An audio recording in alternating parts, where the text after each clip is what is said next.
भारतीय रेल का उपहार छत्रपति शिवाजी महाराज टर्मिनस मुंबई और साईनगर शिरडी के बीच चलने वाली देश की 10वीं वंदे भारत एक्सप्रेस की शुभारंभीय सेवा को हरी झंडी दिखाकर रवाना करने की विनती मैं माननीय प्रधानमंत्री जी से करती हूं।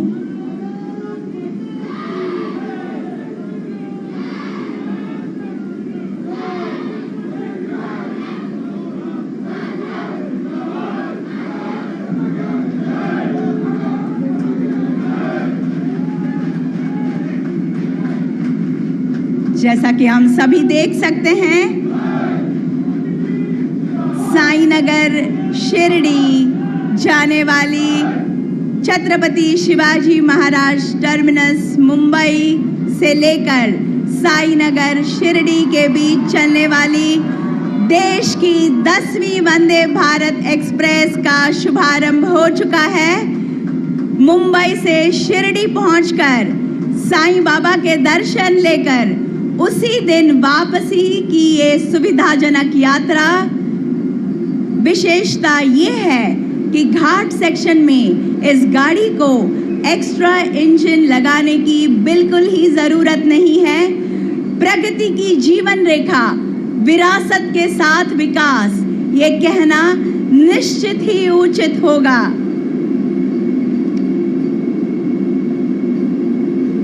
देश की सबसे advance state of the art technology Vande Bharat गाड़ियों में इस्तेमाल की गई है।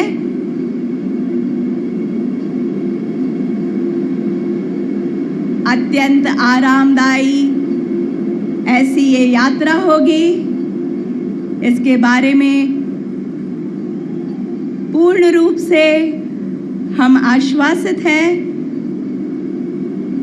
और सबसे अनोखी बात तो ये है कि आज तक जो 8 वंदे भारत गाड़ियां भारत में चल रही थी, वे एक राज्य से शुरू होकर दूसरे राज्य जाती थी, पर आज ये 2 ट्रेन्स जो मुंबई से चली हैं, वे महाराष्ट्र के एक शहर से शुरू होकर महाराष्ट्र के ही दूसरे शहर में पहुंचेगी और वहां से वापस आएगी। ये बहुत ही अनोखा पल है, महाराष्ट्र के लिए बड़ी सौगात है। बहुत बहुत धन्यवाद।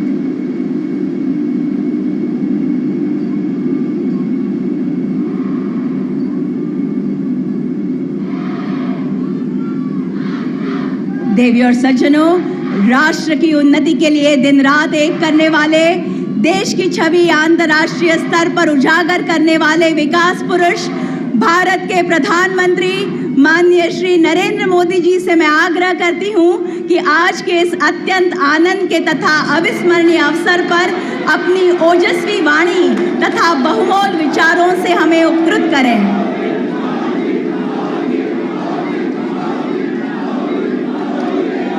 भारत माता की, भारत माता की, भारत माता की। रेल्वेच्या क्षेत्रात मोठी क्रांती होते। देशाला आज 9वी आणि 10वी वंदे भारत ट्रेन समर्पित करताना मला अत्यंत आनंद होतो आहे। महाराष्ट्र के मुख्यमंत्री श्रीमान एकनाथ जी, उप मुख्यमंत्री देवेंद्र जी, मंत्रिमंडल के मेरे साथीगण, महाराष्ट्र के मंत्रीगण, सभी सांसदगण, विधायकगण, अन्य सभी महानुभाव, भाइयों और बहनों, आज का दिन भारतीय रेल के लिए, विशेष रूप से मुंबई और महाराष्ट्र की आधुनिक कनेक्टिविटी के लिए बहुत बड़ा है। आज पहली बार एक साथ 2 वंदे भारत ट्रेनें शुरू हुई है। ये वंदे भारत ट्रेनें मुंबई और पुणे जैसे देश के आर्थिक सेंटर्स को हमारे आस्था के बड़े केंद्रों से जोड़ेंगी।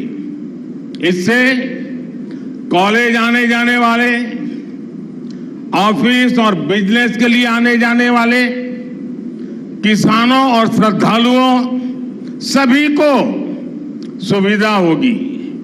ये महाराष्ट्र में पर्यटन और तीर्थ यात्रा को बहुत अधिक बढ़ावा देने वाली है।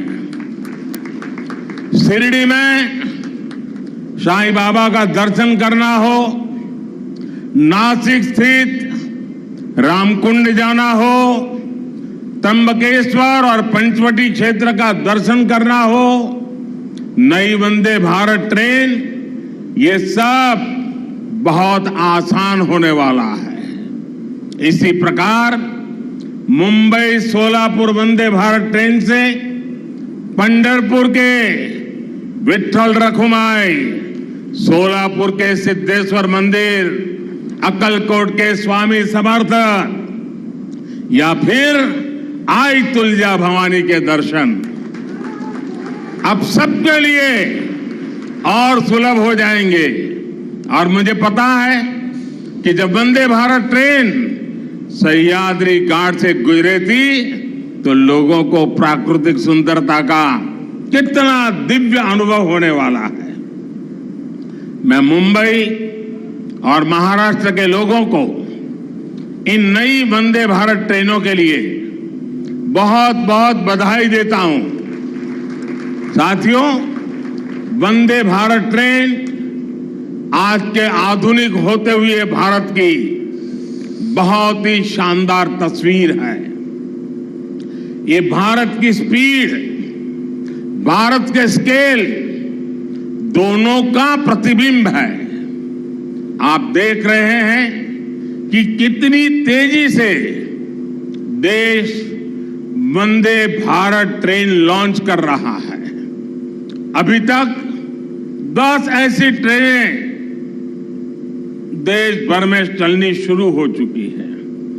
आज देश के 17 राज्यों के 108 जिले वंदे भारत एक्सप्रेस से कनेक्ट हो चुके हैं। मुझे याद है एक जमाना था जब सांसद चिट्ठी लिखा करते थे कि हमारे क्षेत्र में स्टेशन पर ट्रेन को रुकने का कोई प्रबंध कीजिए, 1-2 मिनट का स्टॉपेज दे दीजिए।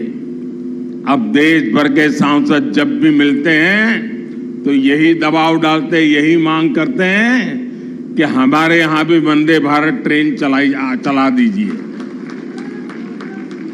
एक क्रेज है आज वंदे भारत ट्रेनों का।